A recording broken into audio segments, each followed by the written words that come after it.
This week on KPBS Roundtable, Tropical Storm Hilary has seen more than 2 billion gallons of contaminated water flowing across the border. This is a community that's really been suffering because of the cross-border sewage situation.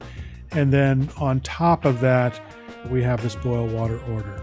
Plus, an investigation uncovered a fake nonprofit taking in concession money from local sports venues, including the home of the San Diego Padres.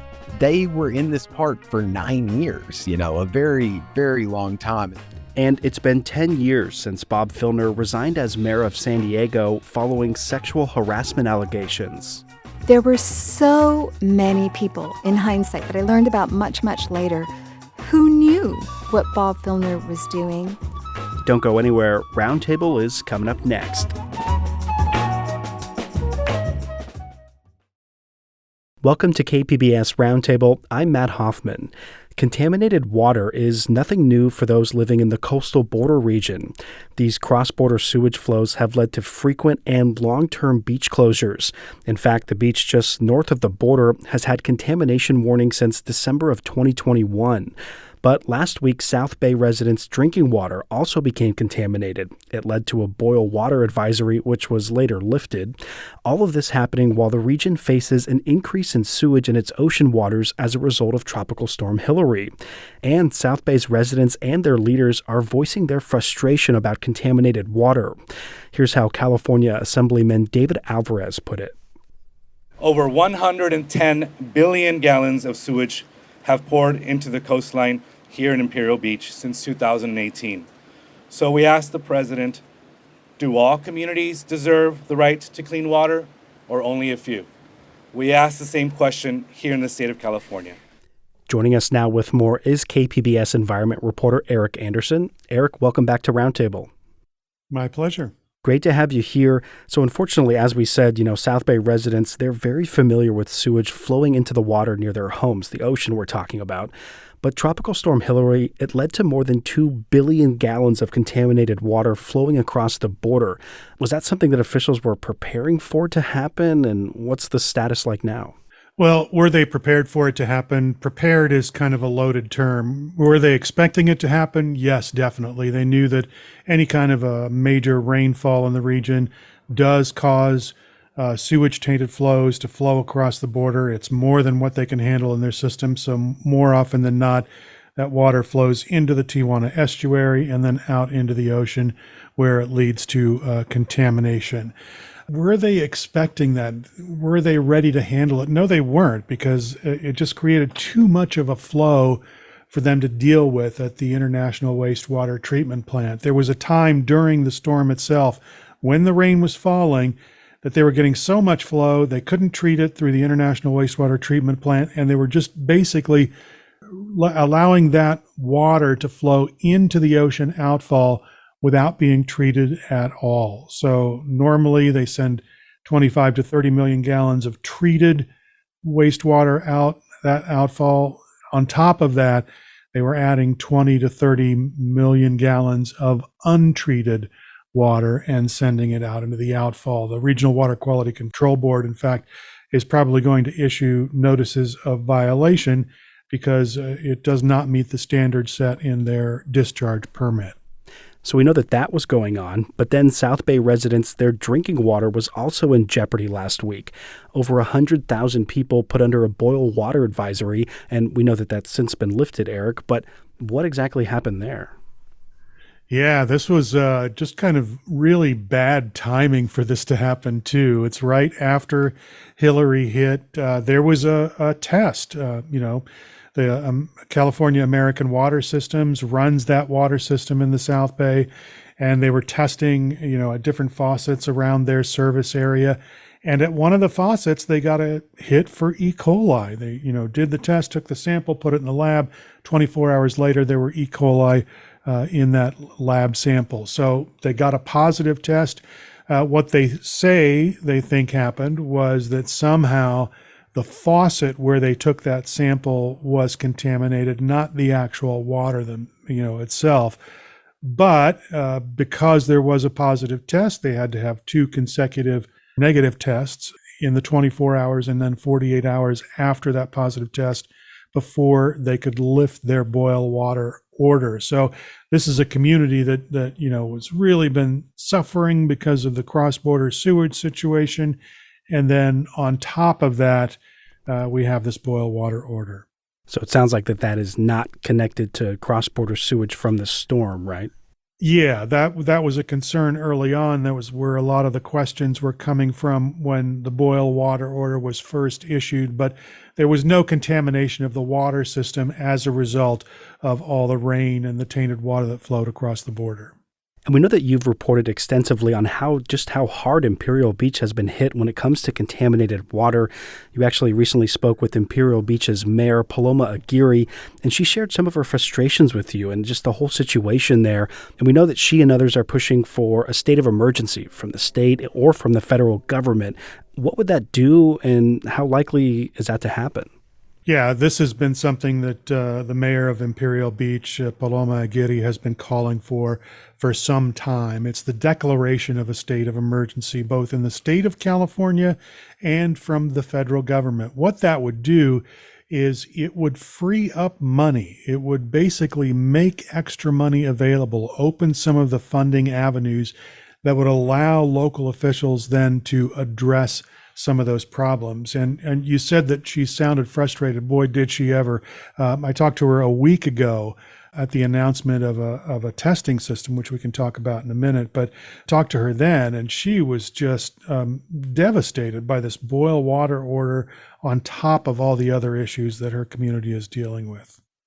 We've suffered with our ocean being poisoned for so long, only to later find out that our air is poisoned as well. Our parks around the area, especially in the Tijuana River Valley, are poisoned. And now our drinking water is poisoned. So basically what she's talking about there is the water is poisoned. That's the cross-border contamination coming from the sewage-tainted waters flowing in out of Mexico and out into the ocean. And the poisoned air that she's referring to is, some Scripps researchers have discovered recently that when the surf breaks along the coast and there's contamination in the water, some of that gets airborne, and that may or may not create health risk for residents. The pollution in the parks is that area in the Tijuana River Valley, which gets flooded regularly with sewage-tainted and pollution-tainted water. And then, of course, the drinking water that led to the boil water order. It just kind of happened all at the same time, and you could sense in her voice the frustration that she was feeling. And I know you were saying that these emergency declarations would bring much needed funds. And it sounds like the EPA has a $630 million plan, and that would be to treat sewage on both sides of the border. Does that mean residents could soon be seeing, less sewage coming across, or is that talking long way off? I think we're still in the stage where that's a long way off. I remember when this plan was first announced a couple of years ago, there was a lot of relief among local officials who were suing the federal government because of this situation, and they were relieved. The comprehensive plan that the EPA has designed would greatly reduce the amount of cross-border flows by 97%. Is their estimate. It would build a sewage plant on this side of the border. It would build one south of Tijuana. It would increase some of the piping infrastructure in Tijuana. It would create a diversion system on this side of the border, all designed to make that happen. Now, here's the problem. As of this writing, they only have about $310 million allocated. That's money that came from the U.S., Canada, Mexico trade deal. And so they're short of the money they need to make those upgrades. And some of those upgrades on this side of the border require environmental impact work, and that stuff is going on right now. It probably isn't going to be finished before the end of the year. Design has to happen after that's finished, and then construction can begin. So the outlook is maybe 2026 before you see impacts from this funding. And, they still don't have all the money in pocket to pay for. And Eric, we also know that you say that the current treatment facility needs repairs. We're talking $100 million worth of repairs. So what happens in the meantime here? These cross-border sewage flows are just going to keep happening because the current facilities aren't adequate and future ones are a way off, or are there other options here? I think that's a great question, and I don't have an answer for you. And it's not just $100 million worth of repairs. They actually need about $150 million to bring this international wastewater treatment plant back up to snuff. What's happened there, it was built back in 1997, and it pretty much has been running full steam over capacity in the last couple of months. And that's created some problems. So that needs to be fixed. The other fixes that the EPA is asking for are a way off. I think that's what prompted both Senator Feinstein and Padilla to ask the Senate leadership in Washington for $310 million to help address the border pollution. That's money that they can use both to repair the existing plant and to go toward the construction of a new facility that'll work, beside the existing facility, but greatly increase the capacity of sewage that they can treat there. One of the other political leaders from the region, Scott Peters, who represents Coronado among other areas, he says that the international wastewater treatment plant is completely failing because the federal government has refused to act on this issue. And he's imploring his fellow lawmakers to do what they need to do to make sure that they can get the funding into these projects so that this situation becomes nothing more than a bad memory in our rearview mirror.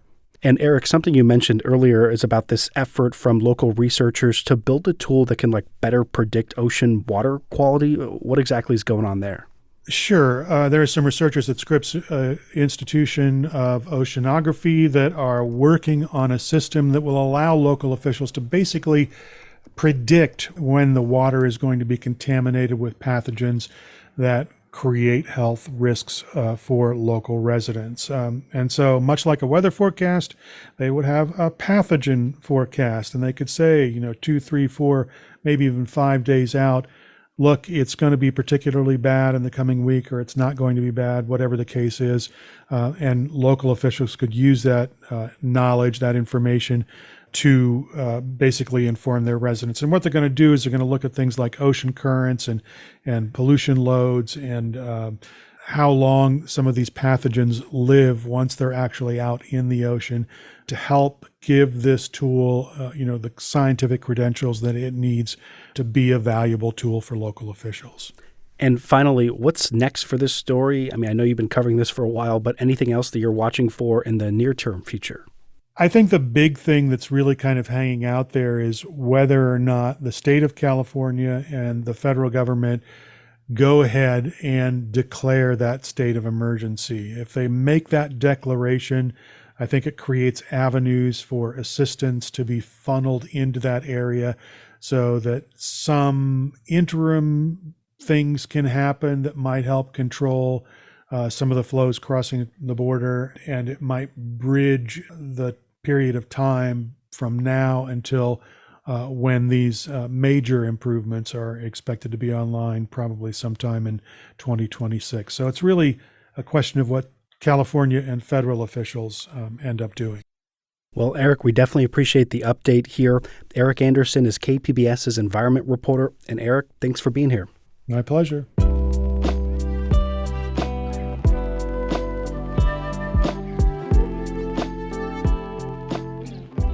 Coming up, a nonprofit operating at Petco Park and Snapdragon Stadium that a Voice of San Diego investigation found didn't actually exist, but it was still getting a cut of concession money.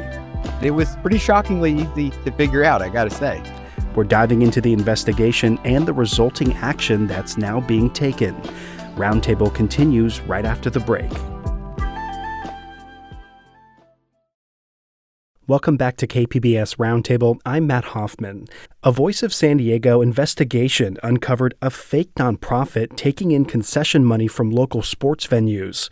Chula Vista Fast Pitch was staffing some food stands at Petco Park and at Snapdragon Stadium, but when reporter Will Huntsberry went looking for information about the nonprofit, he found out it didn't exist.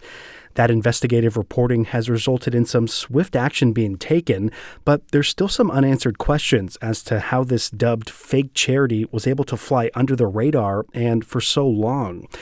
Joining me to discuss what he found is Voice of San Diego reporter Will Huntsberry. Will, welcome back to Roundtable. How's it going, Matt? Great to have you here. This was a fascinating read, so let's just get into it.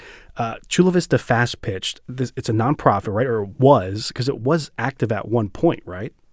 Yeah, that's right. At one point, Chula Vista Fast Pitch was a real organization. From about 2008 to 2014, it was a summer league for fast pitch down in Chula Vista. I actually managed to talk to the former founders. They were very shocked to hear the name still in use. And they said they just kind of shut down the charity because they couldn't keep it going in 2014. Life was calling and everything, but it was pretty shockingly easy to figure out, I got to say. So around 2014, they shut it down. But at some point, this supposedly active charity started running some concession stands over at Petco Park. That's where the Padres play. And some people listening might be saying, why would a nonprofit be like staffing concession stands? But you found that there's some benefits for charities in doing that. I mean, what exactly are we talking about? Totally. Yeah. Probably not everybody realizes this. I certainly didn't realize it. Many stands at Petco are run by nonprofit groups. And the way that works is the concessions management company, it's called Delaware North. It's not actually the Padres. They seek out these nonprofits. These nonprofits come with their volunteers. They sell you your hot dogs, your micheladas, your Mr. Softy, all of that stuff. And then they get to keep 10% of the take for that concession stand. And so that's basically what this phantom version of Chula Vista Fast Pitch was doing. And I know you kind of alluded to this earlier, but you reached out to the former, founder or the former organizer of Chula Vista Fast Pitched, and you said he seemed like surprised when he found out that the name was at least still in use. I mean, what did he tell you when you reached out to him? He of course was disappointed and sad to hear that the name might be being misused. He told me he had no idea that the name was still floating around. He did tell me that, I was able to track down the people who are supposedly running this fake version of Chula Vista Fast Pitch. And he told me one of those people did have a loose connection to the league when it existed.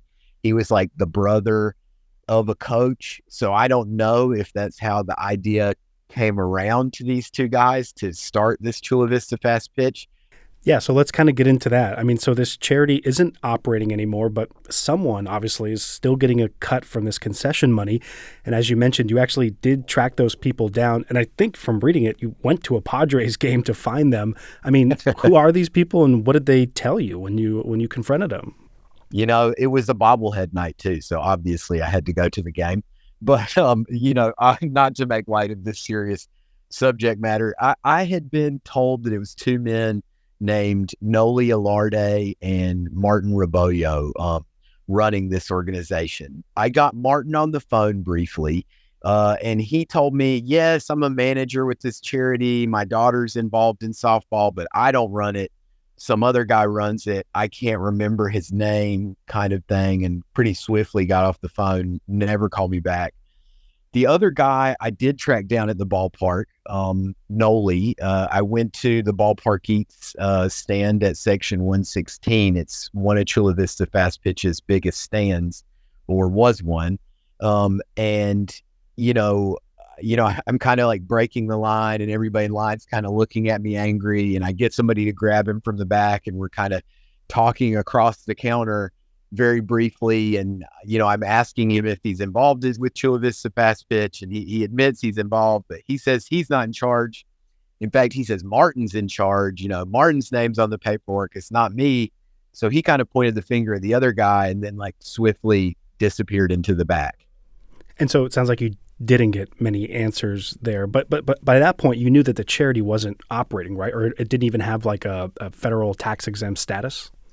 Right. The people involved here seem to have created like several entities for Chula Vista Fast Pitch. They called one CV Fast Patch, and they did briefly register that as a charity after the original Chula Vista Fast Pitch closed. And it did have this guy Martin's address on the paperwork, but, the IRS shut it down very quickly. It doesn't look like they ever filed taxes. I don't think we mentioned this yet, Matt, but that they were in this park for 9 years, a very, very long time. And so the IRS noticed long before that they weren't really doing what they needed to do to be a up and running charity. So obviously, after you found out this information, you go over to them, ask them what's going on, and then you reached out to the Padres and their concession company, which, as you mentioned, is Delaware North earlier. So when you brought all this evidence to them, what did they say? The Padres kind of said, well, this is Delaware North. Delaware North manages concessions. We'll check in with them, but this is on them. Delaware North said, we're going to investigate this. We're going to see what's going on. It took some time to play out, but Delaware North, I found out yesterday from the Padres, or I found out 2 days ago from Delaware North that they have kicked Chula Vista Fast Pitch out of the stand for good.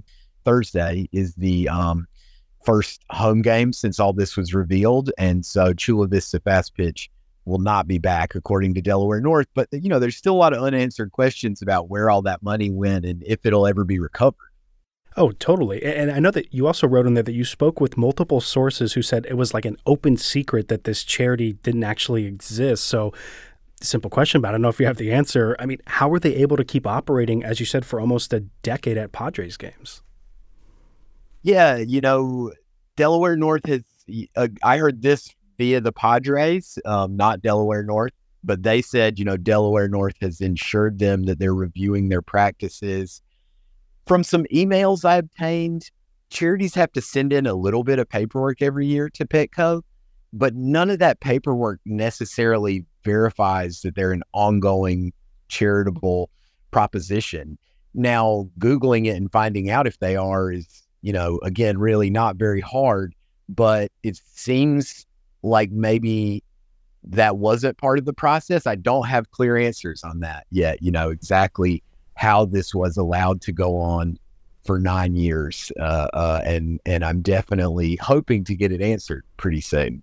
And so the story grows from here. You started digging a little bit deeper, and you found out that Chula Vista Fast Pitch was also staffing some concessions over at Snapdragon Stadium that's in Mission Valley where the Aztecs play. I mean, what's going on there? Like, same thing? Like, they're going to get a cut of the food sales, but it's still this not real charity? Yeah, exactly. They were providing staffing there, and you still get a cut. The cut there is 12%. Officials for SDSU told me, and yeah, they were up and running there. And their SDSU told me all you have to do is sign a declaration saying you're a nonprofit. And clearly somebody thought that was a sufficient process when they put it in place, but it doesn't seem to have worked out well. Well, and I know you said over at Petco Park, the concession leader there has said that, they're not coming back. What about at SDSU? Has that changed anything for them? Or when I say SDSU, I should say Snapdragon Stadium, where the Aztecs play. Yeah, yes, exactly. It's a Snapdragon is managed by an entity that's kind of underneath SDSU, but they acted pretty swiftly. The day I sent them questions about it, they sent Chula Vista Fast Pitch questions, asked them to prove they were charity. Chula Vista Fast Pitch couldn't, and they sent them packing. So they're gone from Snapdragon now too. And you kind of touched on this a little bit earlier, but these two guys who you tracked down who were supposedly running this fake charity, as you referred to it, do we know how much money they've received from food concessions? Or maybe even a better question, I mean, what do they do with the cash? I mean, if it's not going for softball or these other events, where is it going? Well, I've got a good guess. And if it's not going to softball and the charity's not real, it seems like it's probably going in their pockets, to be honest. And, we'll see if law enforcement gets involved, or like I said, if Delaware North comes and tries to recover some of this cash. In terms of how much we're talking, I was able to get my hands on some receipts for a 5-month period at Petco at the beginning of this year. And those receipts showed that Chula Vista Fast Pitch had a net sales of their mini stands of $3.7 million during 5 months. 10% of that would equate to $370,000. So, that 5-month period only included the first 2 months of baseball season. So I think it's very reasonable to presume Certainly this year, Chula Vista Fast Pitch was on track to get nearly $1 million a year just in their take from the concession stand. And you work that out, they've been there 9 years. Wow. And I know you say you don't necessarily have a super clear answer on where this money went, but were you able to ask these two gentlemen that supposedly run this fake charity? Like, did you ask them, like, what's going on? Where's the money? Or where's it going? Definitely that was on my list of questions, Matt, but the Martin hung up on me, before I could ask too many questions. He just kept saying he'd get somebody else to call me back. And, Noli just kept saying, I can't, talk to Martin, talk to somebody else, and just kind of, I got to go. So, I wasn't able to shove that question in their face. I will say I asked Martin, I was like, do you think anything illegal is going on here? Do you think that is this charity real? And he's like, I think it's real. I don't think anything illegal is going on here. So that's kind of the extent of what I got from them. And my $1 million question, how did you find out about this story? And what were some of the challenges in you actually trying to tell it? Well, I can't reveal my sources, obviously. But, I got a more or less anonymous tip and followed that up and then went to begin tracking it down. I went to the ballpark. I asked, this was an earlier game. I asked some of the people at the stand, what's the charity you're working for? They didn't even know at first, but then they said Chula Vista Fast Pitch. Then I looked up the paperwork and, it was so easy to verify they weren't a charity. I was almost like, am I doing this wrong? But turned out that they were not a charity. And then things moved pretty quick from there. I just tried to get a response from them and all the officials, Delaware North, Petco, everything. And here we are. Obviously, San Diegans care a lot about the Padres. I've been kind of overwhelmed to see the response. Oh, it was definitely a great story, and we know it's growing, so we'll have to see where this is going to go in the future. I've been speaking with Will Huntsberry from Voice of San Diego, and Will, thanks so much for sharing this scoop with us. Awesome, Matt. Thank you.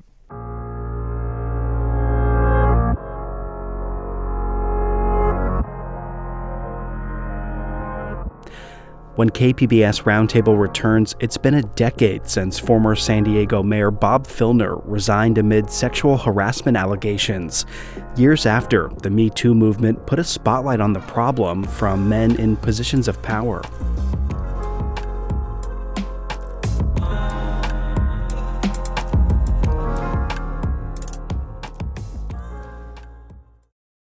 Welcome back to KPBS Roundtable. I'm Matt Hoffman.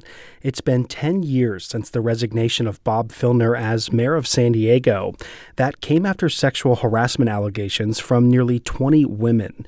Here's former San Diego City Hall staffer Irene McCormick Jackson, and this was in July of 2013. I had to work and do my job in an atmosphere where women were viewed by Mayor Filner as sexual objects or stupid idiots. Years after the Filner story captured headlines nationwide, the Me Too movement put a spotlight on the problem of sexual harassment and assault from men in positions of power. The recent scandal and resignation of former County Board of Supervisor Nathan Fletcher demonstrates that these stories are not a thing of the past. Joining us is KPBS's investigative reporter Amitha Sharma. Amitha, welcome back to Roundtable. Oh, it's good to speak to you, Matt. Great to have you here. So can you remind us about this whole scandal, these sexual harassment and assault allegations, and how they originally came to light for Filner? Well, the first public accusations came in mid-July of 2013, and that's when former San Diego City Councilwoman Donna Fry, who actually worked for Bob Filner at the time, held a news conference in a very dramatic fashion with lawyers Corey Briggs and Marco Gonzalez. And she accused Mayor Filner of treating women horribly, of saying sexually inappropriate things to them. And one of the key things that she did is say, women, you are not to blame. It's not your fault. It's Bob Filner's fault. You could say that By offering that assurance, she paved the way for women to come forward. However, it still took another full week before one of those women came forward. The first woman who came forward was Irene McCormick Jackson. You just played some tape from her where she described what had happened to her. And she also said that she witnessed Bob Filner treating women as sexual objects, as stupid idiots. In the end, 19 women came forward and accused Filner of harassing them. And we know that you spoke with an expert who highlighted sort of a tipping point in the scandal, and that was when former San Diego City Council member Donna Fry, you just mentioned her, who at one time worked inside the Filner administration, spoke out against him. And we want the women of this city and the people who love them to know that sexual abuse and this behavior is not normal, not their fault, and they are not to blame. Bob Filner is to blame, and he needs to resign. Can you sort of walk us through Donna Fry's impact on this whole story? I mean, did she really kind of elevate things? It was huge. As I said, Donna Fry was a former San Diego City councilwoman, and she was an ideological soulmate of Bob Filner's. You know, he was well known for his progressive politics. He was the first Democratic mayor in San Diego in 20 years. She had long pushed for government transparency. Bob Filner created a special position for her. He hired her as his director of open government and community engagement. So clearly, she is this very, very staunch ally of Bob Filner's. And she's the first one to call him out. She's the first one to accuse him of sexually harassing women. That was hugely powerful. She was on his staff. She believed in his politics, and she sought to hold him accountable, not just privately, but publicly. And I know in the story that you wrote, you mentioned that there had been rumors about this sort of activity happening. You mentioned Bob Filner was somebody who had a lot of progressive policies, was well-liked by a lot of people. Do we know if that's maybe why some people didn't come forward initially in terms of like he's doing what, we want him to do? I think in hindsight, I think after most of the reporting on that story was done, one of the realizations that really hit me was how many people knew about what Bob Filner was doing behind closed doors and how many people stayed silent. Why they stayed silent, I don't know. But these rumors about Bob Filner had been swirling around him for years. We first found out about Bob Filner in the summer of 2012. We received an anonymous letter from a woman who talked about how he had treated women back in Washington, D.C. when he was a congressman. And so I was assigned to look into those rumors. I called all the sources I know. They told me they had heard some of the same scuttlebutt, but nobody had names. Then, in early 2013, those rumors resurfaced. And again, I was assigned to look at it. This time, someone gave me a name. I called her up. She confirmed what I had heard. But she refused to go public. She said that she wouldn't be the first woman to go public, but if another woman spoke out, then she would speak out as well because she didn't want to leave that woman. She didn't want to hang that woman out to dry. She didn't want that woman to stand alone. And in the end, she was true to her word. She did eventually speak out with a group of other women.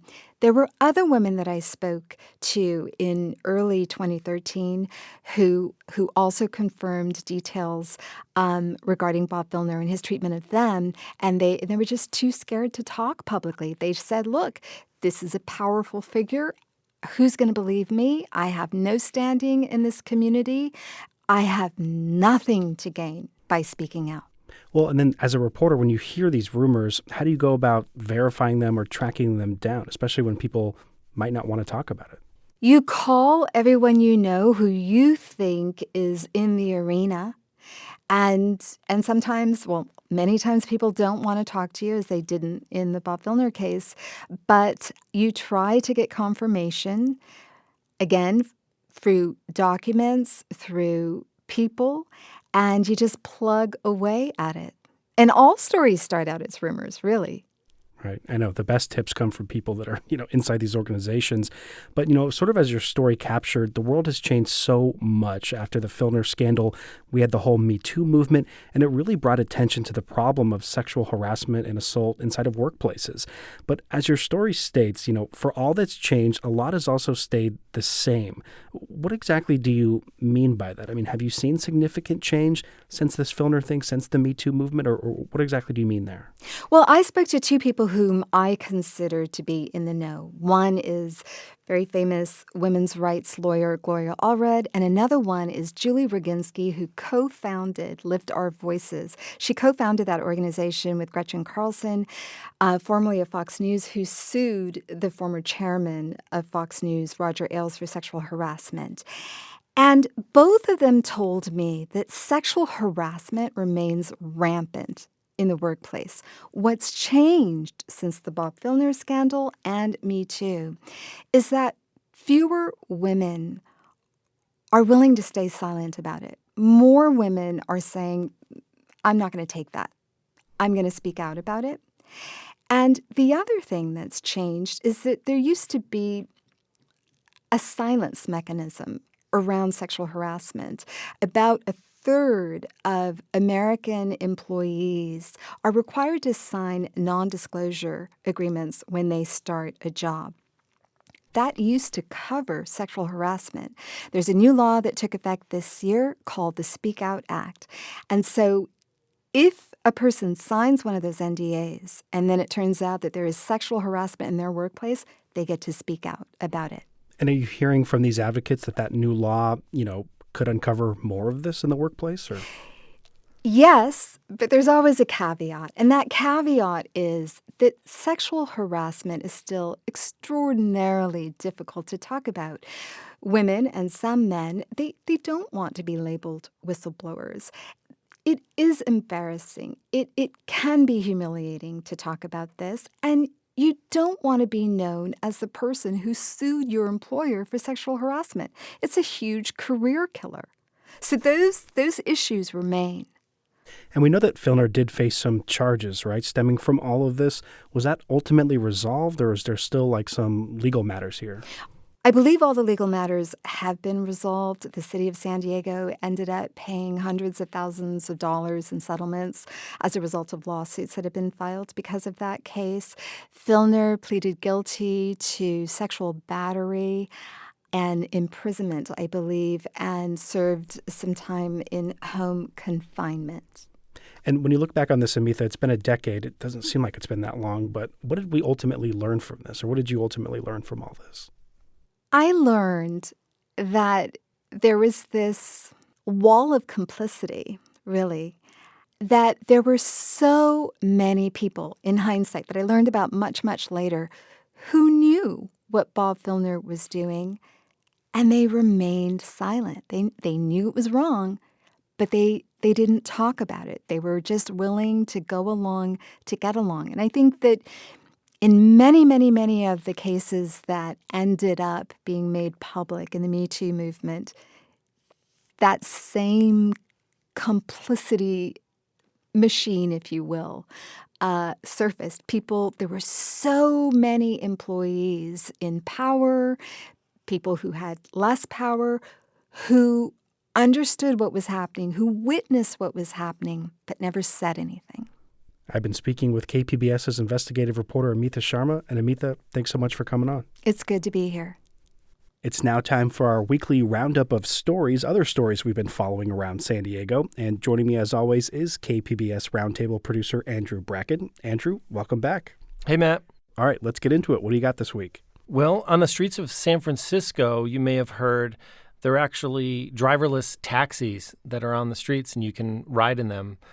And NBC7 here in San Diego published a story talking about one of those self-driving companies, Cruise, and saying that they're testing some of their driverless cars on the streets of San Diego. So it's not approved here yet, but it's been interesting to kind of see some of the reporting about what the experience is like in San Francisco and how people in San Francisco have been, adjusting to these driverless taxis. The future's here. I would say sign me up. Like, how do you become like a tester? I would go in one of those and do it. I've seen like like Domino's or whatever, those pizza companies like doing the robot pizza deliveries with cars.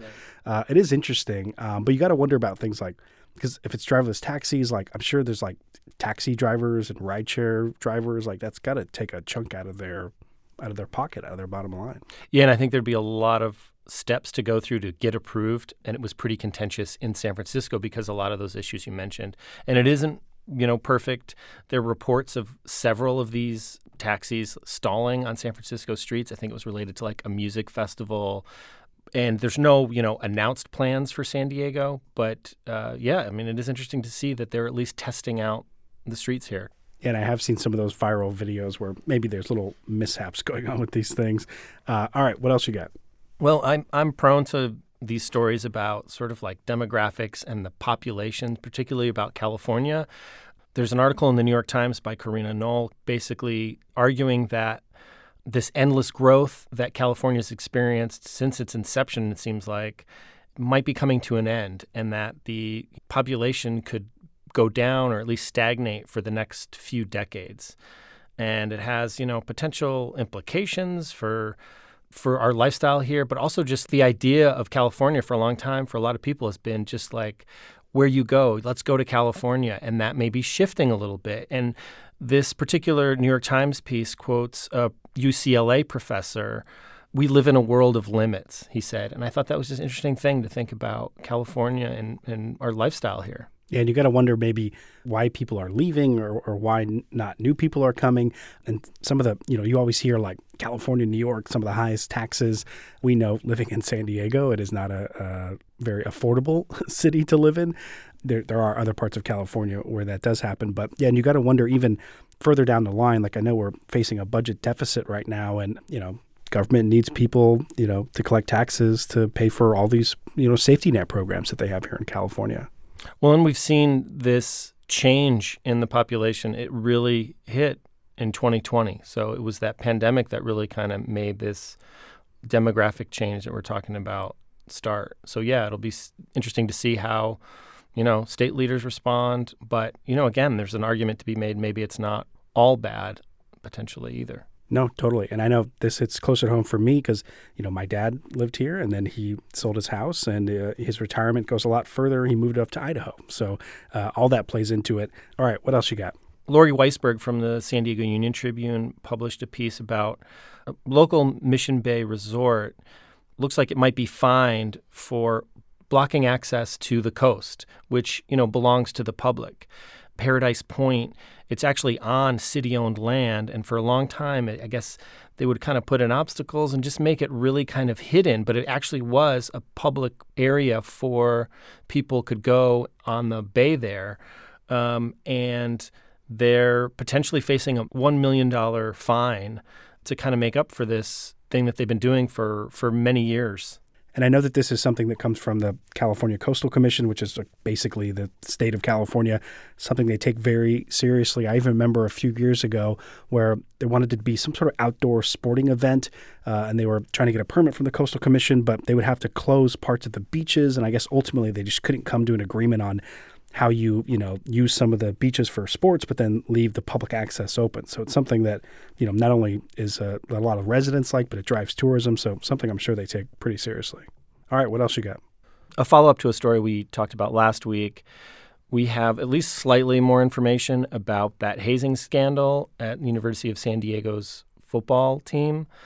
Roughly half the players on the team are facing disciplinary action of some sort and will be missing time with the team. But they've said they are, again, going ahead with their first game this weekend.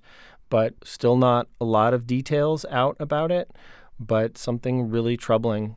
And I saw that USD's president, he put out, a letter to staff. And we should mention this comes from Mark Ziegler over at the Union Tribune. Yep. He's been on the show before. Always great to have him.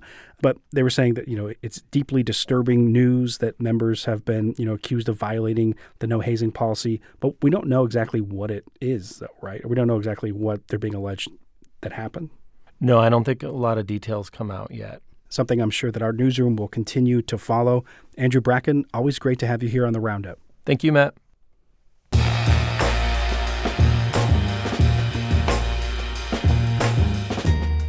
Thanks so much for joining us for Roundtable this week. If you have a comment or an opinion on anything you heard today, you can leave us a voicemail at 619-452-0228. You can also email us roundtable@kpbs.org. If you missed any part of the show, check out the Roundtable podcast wherever you get your podcast. Our show airs on KPBS at noon on Fridays and again on Sunday at 6 a.m. Roundtable is produced by Andrew Bracken, and Rebecca Chacon and Adrian Villalobos are our technical producers. I'm your host, Matt Hoffman. Thanks so much for being here with us. Have a great weekend.